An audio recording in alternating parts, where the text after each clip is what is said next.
sei se espera mais um pouquinho ou se já começo.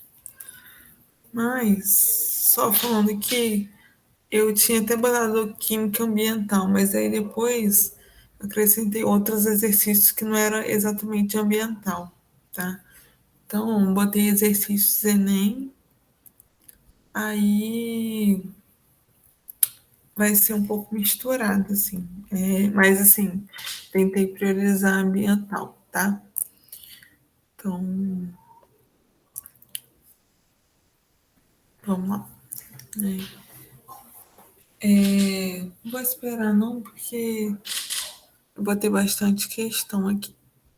Então, a primeira questão foi em 2004, né? Há estudos que apontam razões econômicas e ambientais para que o gás natural possa vir a tornar-se, ao longo deste século, a principal fonte de energia em lugar do petróleo. Justifica-se essa previsão, entre outros motivos, porque o gás natural. Calma aí. Então, assim, razões econômicas e ambientais, tá? E gás natural, sim, a gente, ele não é renovável, né? Ele é um combustível fóssil, tá? Então, vou botar aqui, combustível fóssil. Então, ó, além de muito abundante na natureza, é um combustível renovável. Certo ou errado? Já falei aqui, né, com vocês, que ele não é renovável. Então, por esse motivo, a gente já pode excluir essa alternativa, tá? O que é renovável, gente? É tipo, assim, etanol quando é de cana, é, biogás, sabe? Esses que eu até citei só, né, na aula passada, mas assim, não me aprofundei, né? Mas assim, seriam coisas derivadas de planta, tá? Então, não é o caso. Então, tem novas jazidas sendo exploradas e é menos poluente que o petróleo. Vem sendo produzido com sucesso a partir do carvão mineral. Pode ser renovado em escala de tempo muito inferior à do petróleo. Não produz CO2 em sua queima, impedindo o efeito estufa. Queria ressaltar aqui que a queima de combustível fóssil sempre vai gerar CO2, tá? Então, esse aqui também. E o CO2, ele é um gás estufa, então a gente também não vai trazer isso, né?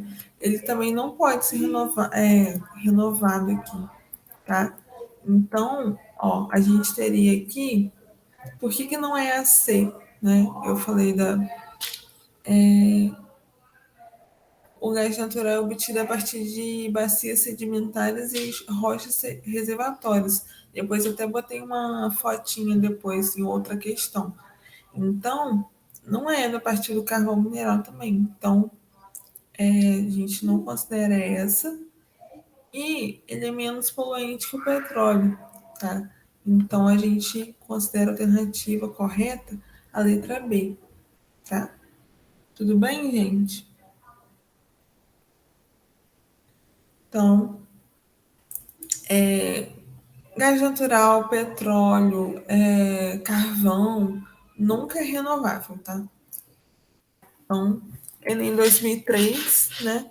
No Brasil, o sistema de transporte depende do uso de combustíveis fósseis e de biomassa. Biomassa seria renovável, tá? Cuja energia é convertida em movimento de veículos. Para estes combustíveis, a transformação de energia química em energia mecânica acontece. Eu vou ler e vocês me falam qual que vocês acham que é. Na combustão, que gera gases quentes para mover os pistões do motor, nos eixos, que transferem torque às rodas e impulsionam o veículo, na ignição, quando a energia elétrica é convertida em trabalho, na exaustão quando gases quentes são expelidos para trás na carburação com a difusão do combustível no ar. Qual que vocês acham que é a alternativa correta, que transforma a energia química em mecânica?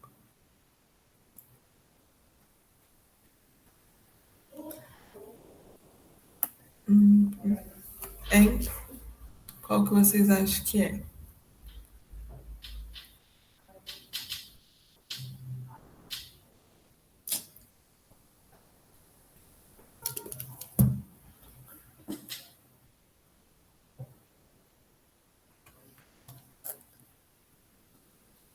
Podem falar aí.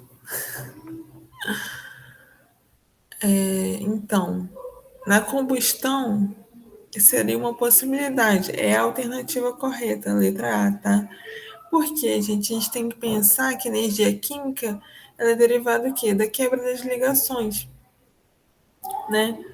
Aqui, geralmente, a gente tem C8, né? A gente considera os hidrocarbonetos com 8, né? Octano, isoctano, a gente considera um combustível fóssil muito usado, né? Gasolina e tal. Então, a quebra de ligação é uma energia química, né? E ela que gera, né? Oxidando, né? A combustão é isso, é a oxidação do combustível aqui. Então, a gente gera essa energia mecânica, tá? Então, seria essa alternativa. E se vocês repararem, vamos dizer assim, é a única que faz referência a alguma reação mesmo, né? Então, a gente poderia associar isso à química, tá? Então, por isso que essa é a alternativa correta, beleza? Aí, aqui eu trouxe eu fui fazendo uma varredura dos Enems mais recentes, né? Do ano passado e de 2019, e aí eu fui colocando as questões de química orgânica ou química ambiental aqui, tá? Então aqui vai ter misturado química orgânica, assim, coisas que a gente já viu, tá? Então, assim, questão 92. A enorme quantidade de resíduos, gente, qualquer dúvida, é que vocês não estão me respondendo nem quando eu pergunto, mas qualquer dúvida, vocês podem me falar, tá? É, a enorme quantidade de resíduos gerados pelo consumo crescente da sociedade traz para a humanidade uma preocupação socioambiental, em especial pela quantidade de lixo produzido. Além da reciclagem e do reuso, pode-se melhorar ainda mais a qualidade de vida, substituindo polímeros convencionais por polímeros biodegradáveis. A gente não viu polímeros, tá? Mas polímeros a gente pode associar a plásticos, né, convencionais, tá? E polímeros biodegradáveis a gente pode pensar em amido, a gente pode pensar, deixa eu pensar em outro aqui,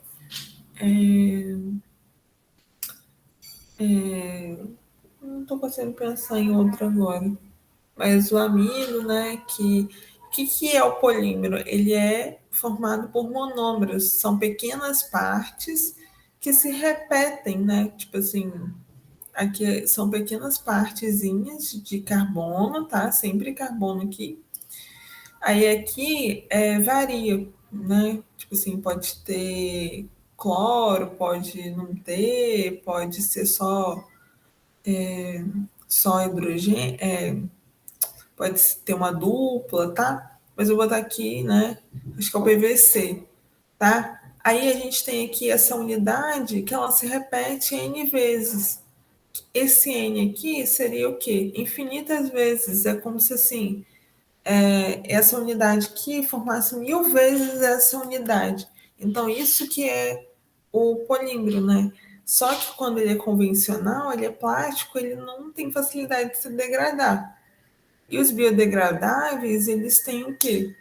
Essa facilidade, porque bio vem de tipo biológico, né, de vida, né? Então, eles são derivados de plantas ou de, acho que são de plantas mesmo, né? Então, o amido do trigo, né, das coisas assim. Então, a gente poderia falar dessa forma, tá? Então, eles são melhores, né? Se a gente puder substituir, é melhor, tá? Então, aí eu vou ler aqui, mas mesmo vocês não tendo visto comigo, eu quero que vocês entendam assim. No contexto, a gente pode também entender o que é, tá? Não são tóxicos, não precisam ser reciclados, não causam poluição ambiental quando descartados, são degradados em um tempo bastante menor que os convencionais e apresentam propriedades mecânicas semelhantes aos convencionais. Primeiro, qual que vocês acham que é? E depois eu vou falar, né, assim, qual que é, tá? Então,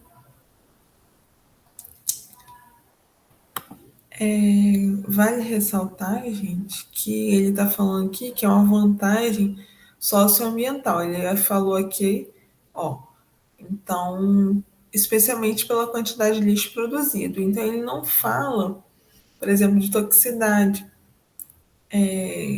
né? Assim, então a gente vai ver que algumas coisas a gente já vai descartar das alternativas. O biodegradável ele não é assim, por exemplo, os utilizados em medicina e tal, eles não são tóxicos, geralmente eles não são tóxicos, né? Eles podem ser usados, tá? Mas não é isso a grande vantagem que ele tem, socioambiental. O que ele tem é esse aqui, ó, são degradados em um tempo bastante menor que os convencionais, tá? Porque os convencionais a gente nem espera que serão degradados, tá? Tipo assim, viram microplásticos e tem um impacto assim em várias cadeias, né? Tipo assim, nas tartarugas, na gente, né? Em várias coisas. Então, assim, eles são menores, mas não significa que eles são menos danosos, né? Agora, o tempo menor de degradação é a grande vantagem do polímero biodegradável, beleza? Isso é isso, tá? Então, assim, quando falar de biodegradável, pensar na degradação e que ela é bastante tempo menor, tá? E por ser biodegradável, né?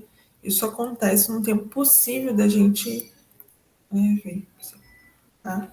Aqui tem uma questão de orgânica mesmo, que era o ano passado, então eu vou botar aqui para vocês. O microempresário do ramo de cosméticos utiliza óleos essenciais aqui a produzir um creme com fragrância de rosas. O principal componente do óleo de rosas tem cadeia poliinsaturada e hidroxila com carbono terminal. O catálogo dos óleos essenciais apresenta para a escolha da essência estas estruturas químicas. Qual a substância o empresário deve utilizar? Para óleo de rosa aqui. Ele falou que é poliinsaturada e hidroxila em carbono terminal. O que isso significa? Essa parte aqui. Vocês podem. Me respondam, por favor. Poliinsaturado quer dizer o quê?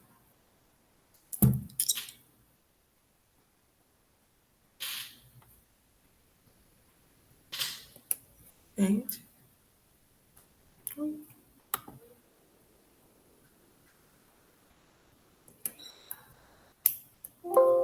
consegui não. Aqui. Vocês estão me ouvindo? Vocês podem me responder aí.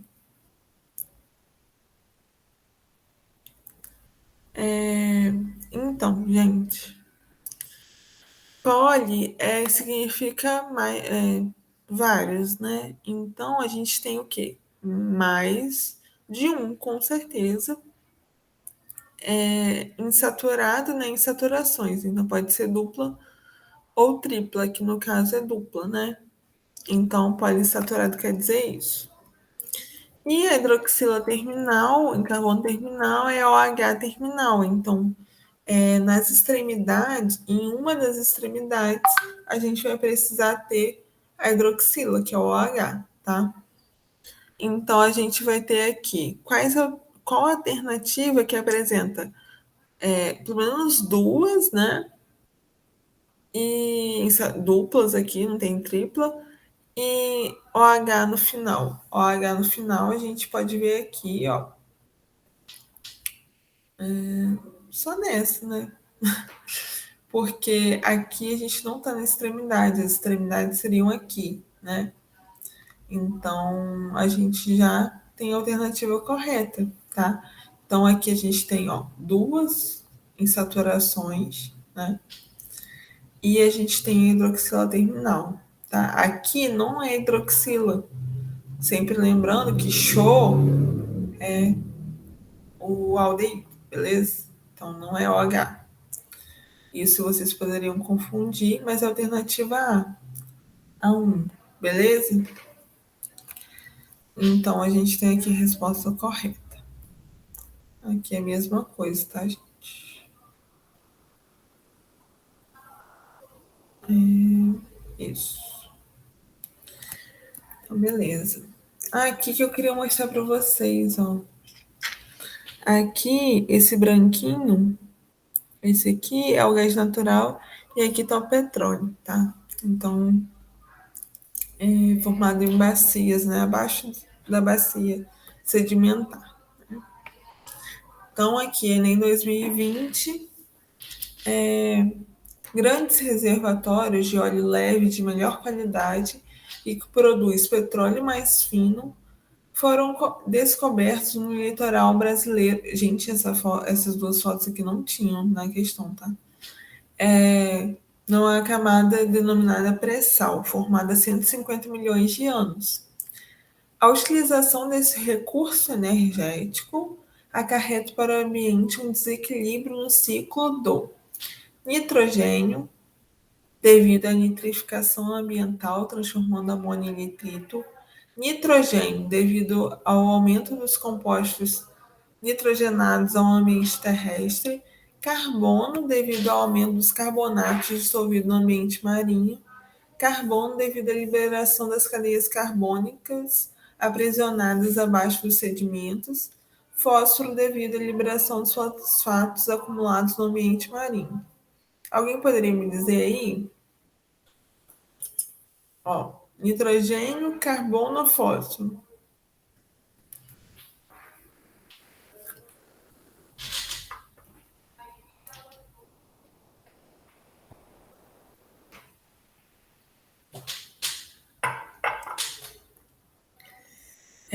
A gente tem que o carbono, né, é o ciclo do carbono, tá? Petróleo, carbono, tá? Agora, por que que o petróleo é derivado do coisa do carbono? Ele é a mistura de decomposição da matéria orgânica. A matéria orgânica é feita prioritariamente de carbono e hidrogênio, tá? Então, por isso que a gente vai sempre associar petróleo e carbono. Agora, tem duas justificativas. Devido ao aumento dos carbonatos dissolvidos no ambiente marinho, não, né? Carbonato, a gente tem aqui CO3 menos 2.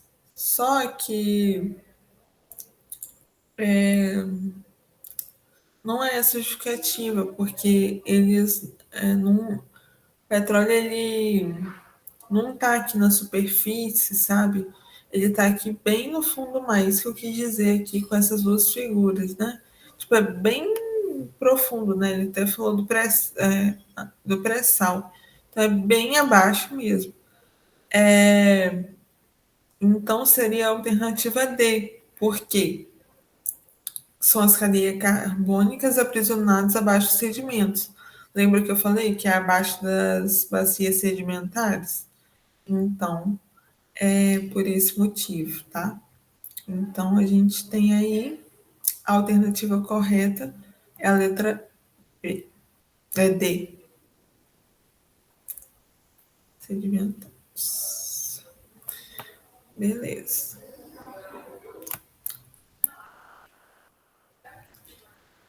Aí a gente tem aqui até o mesmo composto que eu desenhei lá, né, de polímeros lá atrás, né? Mas assim, tá vendo que a gente percebe muito, ó, 2020 caiu duas questões de polímeros, né?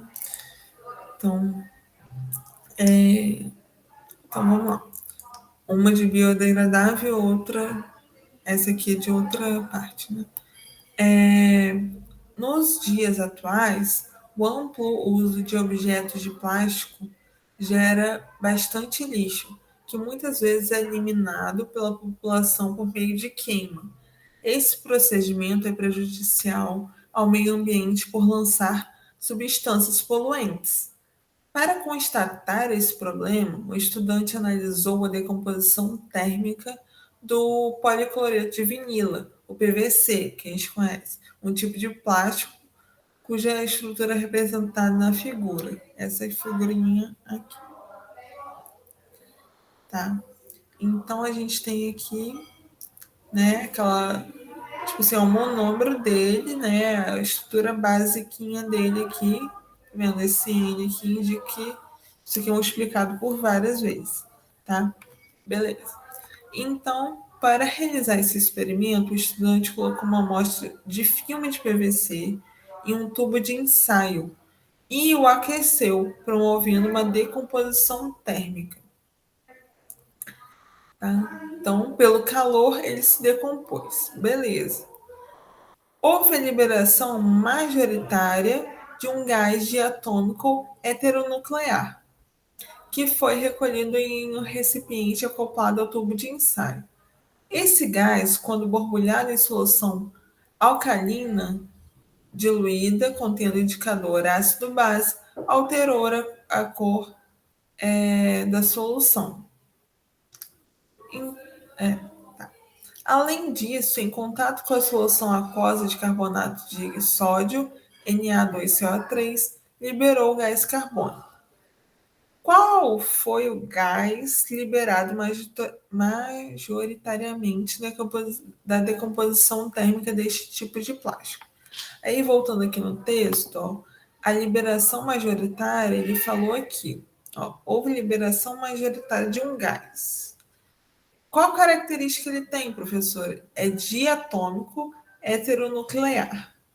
O que isso significa? Ele é formado por dois átomos, né? Então, tudo que tem aqui, ó, aqui tem dois, aqui tem dois, aqui tem dois, aqui tem três. Então, a gente já exclui esse. E aqui tem dois também, tá? Então, aí a gente tá. Então, excluiu a letra D. Agora, a gente já excluiu a letra D. Heteronuclear. Então, a gente vai ter hétero, a gente vai sempre pensar em diferente, tá? Homo, sempre igual. Então, isso vem do português, tá? Então, esse prefixozinho a gente vai sempre usar aqui no orgânico. Então, aqui é diatômico, mas são os mesmos átomos, dois hidrogênios. Então, esses aqui não são, tá? Nem aqui o Cl e Cl, beleza? Então, a gente já pode excluir a letra A e B, beleza? Agora, a gente vai ter outra dica aqui, que foi recolhido. Tará. Então, a gente só teria o CO e o HCl, beleza? A gente tem aqui para decompor oxigênio? Não. A gente tem aqui cloro, hidrogênio e hidrogênio aqui, tá? Então, a gente só poderia ser a alternativa tá? HCl. Mas, outra coisa que, se vocês tiverem, quiserem, assim, explorar mais o texto, ele falou que numa solução alcalina, ou seja, básica, tá? Numa solução básica, houve uma mudança de cor quando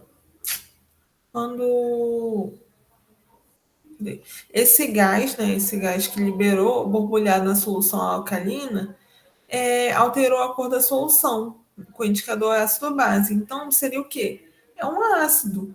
Então, ácido a gente vai ver o quê? O básico, esse aqui é Arrhenius, né? Mas assim, o básico é ele ter hidrogênio, né? Aqui não é. Aqui é um óxido. Então, aqui a gente tem HCl, beleza? Todo mundo entendeu? Então, eu vou seguindo.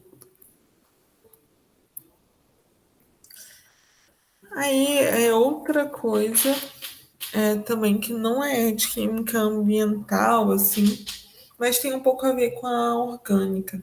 Aí eu resolvi trazer para vocês, porque a obtenção de óleos vegetais, de maneira geral, passa pelas etapas descritas no quadro.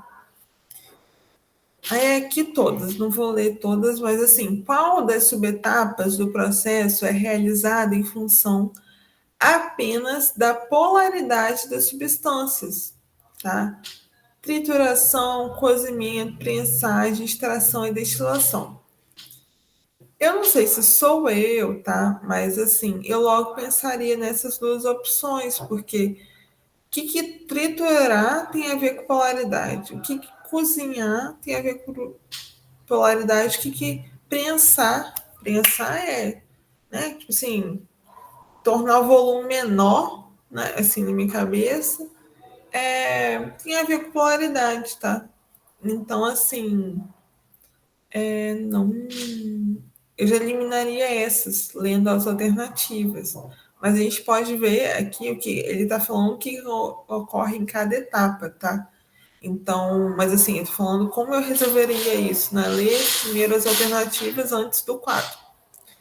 Então, aqui, rompimento dos tecidos.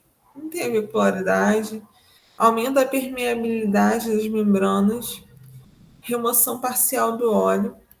E aí vem para extração e destilação.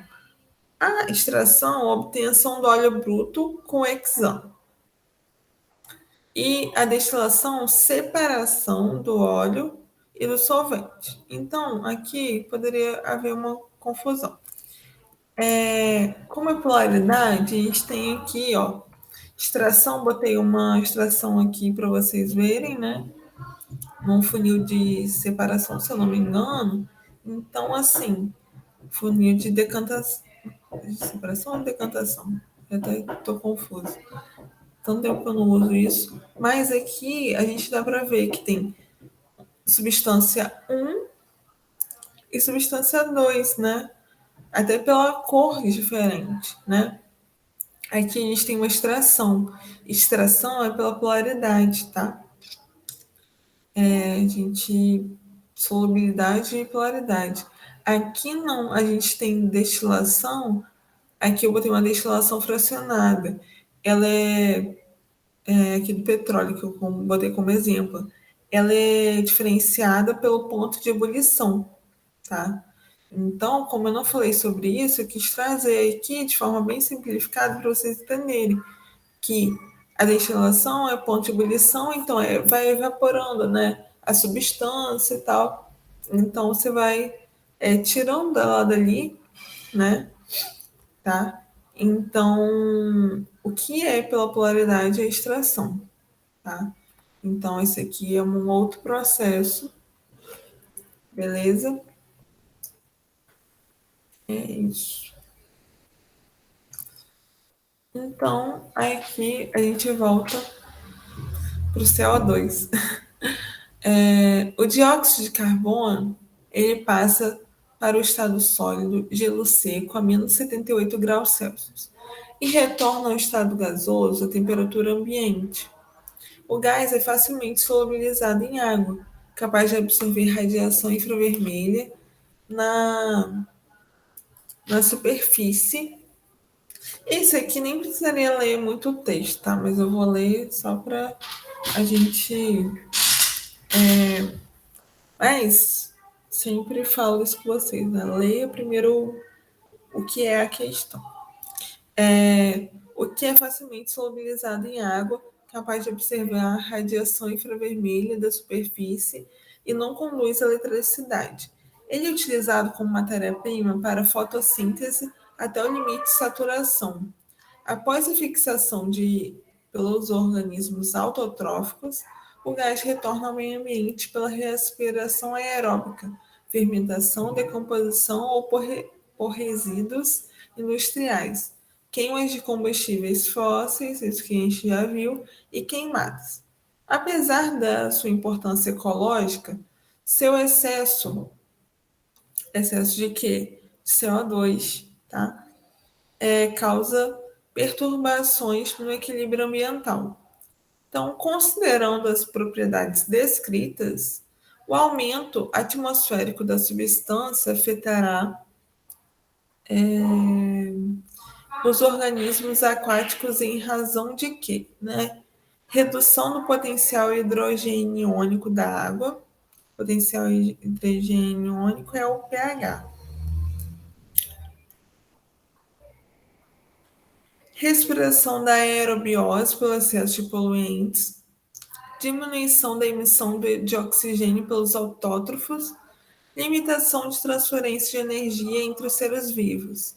Retração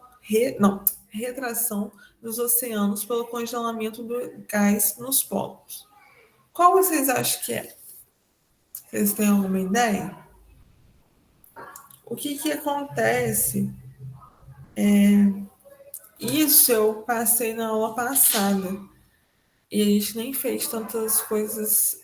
Mas assim, o CO2 com a água, ele falou em organismos aquáticos, então tem água. O que isso aqui forma, gente? A gente forma ácido carbônico, tá? H2CO3, tá? Ou bicarbonato,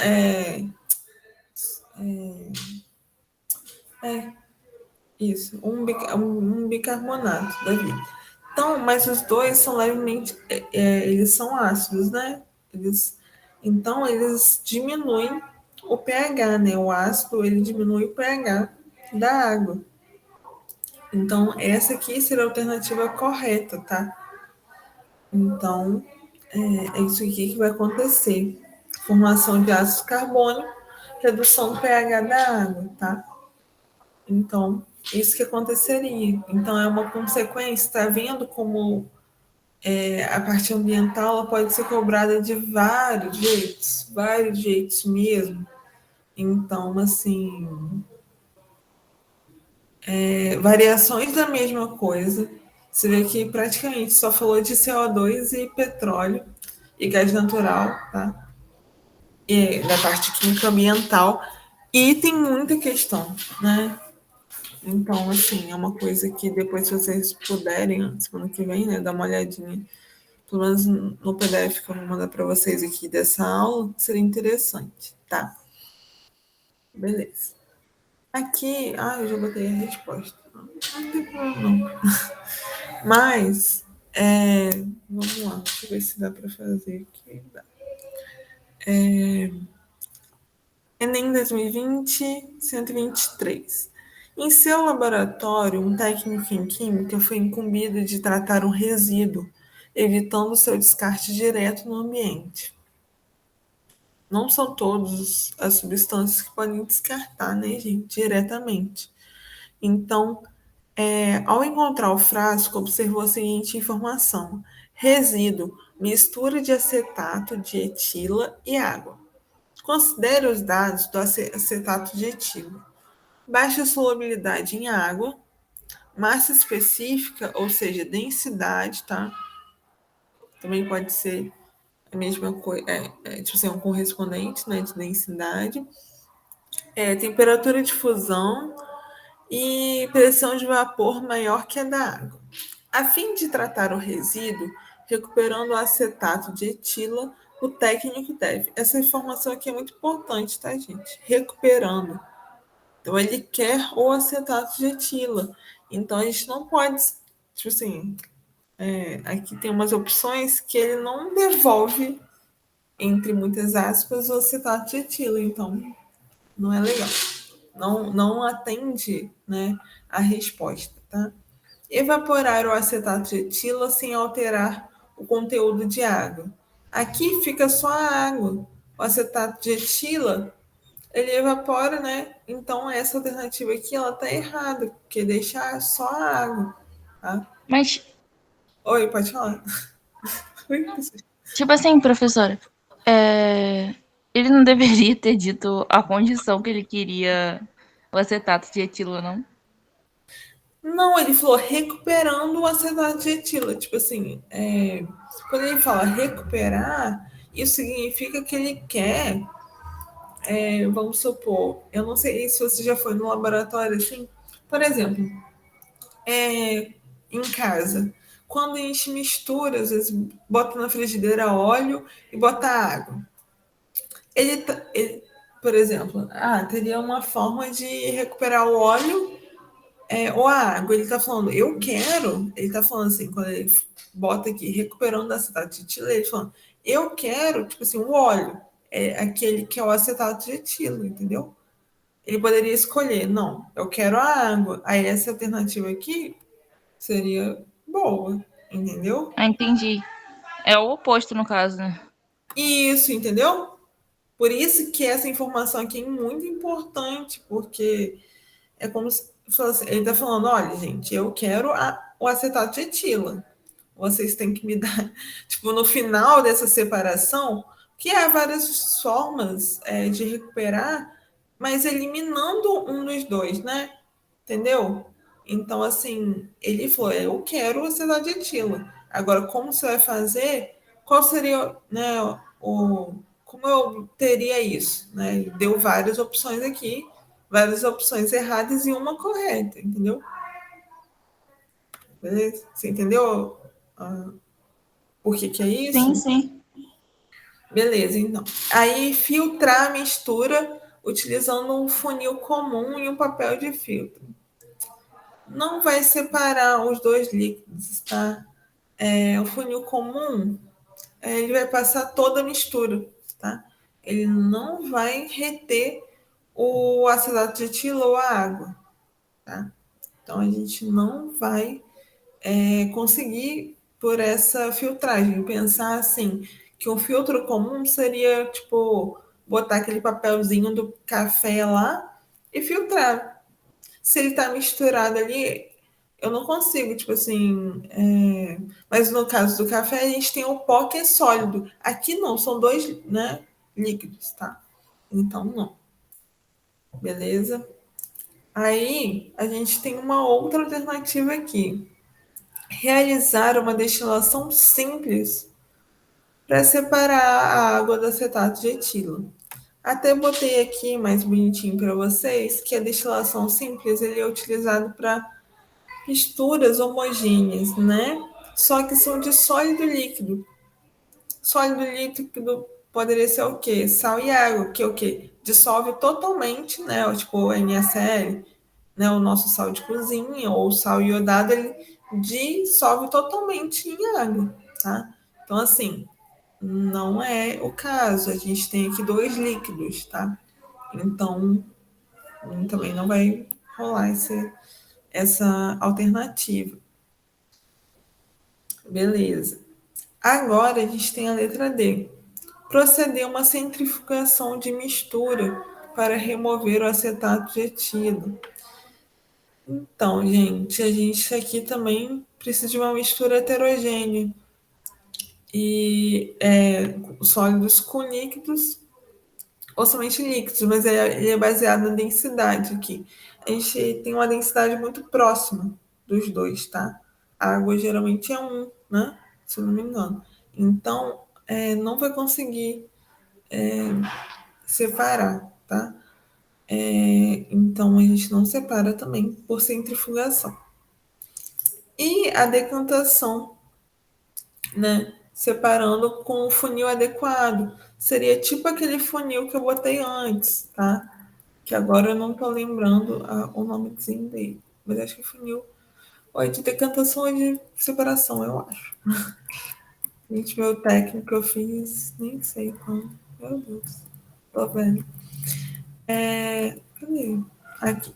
Aí a gente. Essa aqui é a alternativa correta, tá? Você esperaria decantar e a gente teria, sei lá, aqui, como ele é. A densidade dele é menor, o acetato ficaria aqui. Você abriria a torneirinha, tiraria ele, né? E primeiro, depois deixaria a água aqui, que você veria a diferença, beleza? Então, essa é a alternativa correta, tá? Beleza.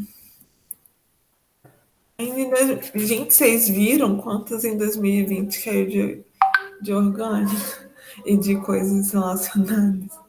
Eu fico até assustada. Mas, então, assim, vamos lá. Acho que vai dar para fazer só mais essa. Aí, na próxima aula, né, se vocês estiverem aqui, a gente continua nesse mesmo material, tá? Que tem mais questões. Mega espetáculos com queima de grande quantidade de fogos de artifício em festas de final de ano são muito comuns no Brasil. Após a queima, grande quantidade de material particulado, tá, permanece suspensa no ar. Entre os resíduos encontram-se compostos de sódio, potássio, bário, cálcio, chumbo, antimônio, cromo, além de percloratos e gases. Percloratos, eles têm o quê? Cloro, tá? Cloro não é bom, gente. E gases, como os dióxido de nitrogênio e enxofre. Esses espetáculos promovem riscos ambientais, por quê? As substâncias resultantes da queima de fogo de artifício são inflamáveis. Os resíduos produzidos na queima de fogos ainda são explosivos. O sódio e o potássio são principais responsáveis pela toxicidade do produto da queima. O produto da queima contém metais pesados e gases tóxicos que resultam em poluição atmosférica. E o material particulado gerado se deposita na superfície das folhas das plantas, impedindo os processos de respiração celular. Então, aqui a gente vai ter a alternativa D como a correta, porque a gente tem aqui metais pesados e gases tóxicos. Isso aqui, mesmo que vocês não, né, assim, tenham estudado diretamente comigo, lembra que eu falei dióxido de nitrogênio, ó, e chumbo e cromo, ó, são metais pesados. Ó, cromo e chumbo são metais pesados, tá?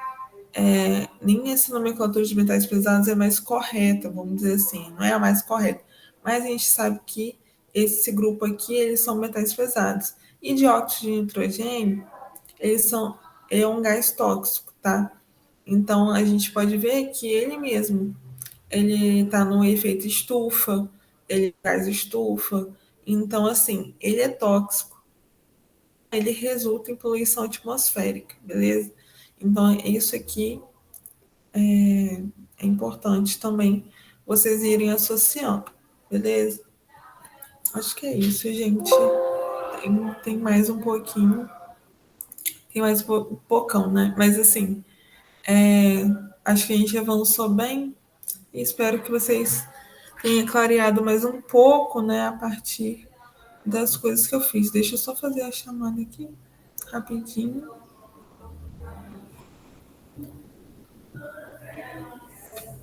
E boa sorte, gente. Não precisa, vocês não precisam de sorte, mas assim, fiquem calmos, respirem fundo e vai dar assim tudo certo no sentido de que vocês já estão aqui. Isso até queria falar na outra, mas foi mais corrido. vocês já estão aqui, vocês já são vencedores, sabe? Quando eu penso na minha história, eu até falei com o pessoal do ano passado, né? O meu antigo planner, não, até tá aqui, ó. Eu sou capaz. Era para eu lembrar de todo dia que eu sou capaz, né? Eu não acreditava em mim, mas muitas coisas aconteceram boas na minha vida. Então, assim, pela minha persistência. E vocês estarem aqui é prova disso. Então, eu tenho, assim, plena certeza que vocês vão conseguir o que vocês quiserem, entendeu? Porque uma hora vocês vão conseguir, sabe? Eu tenho confiança nisso. Eu espero que vocês também tenham, mesmo que não tenham agora, mas eu espero que vocês tenham assim no caminho, tá?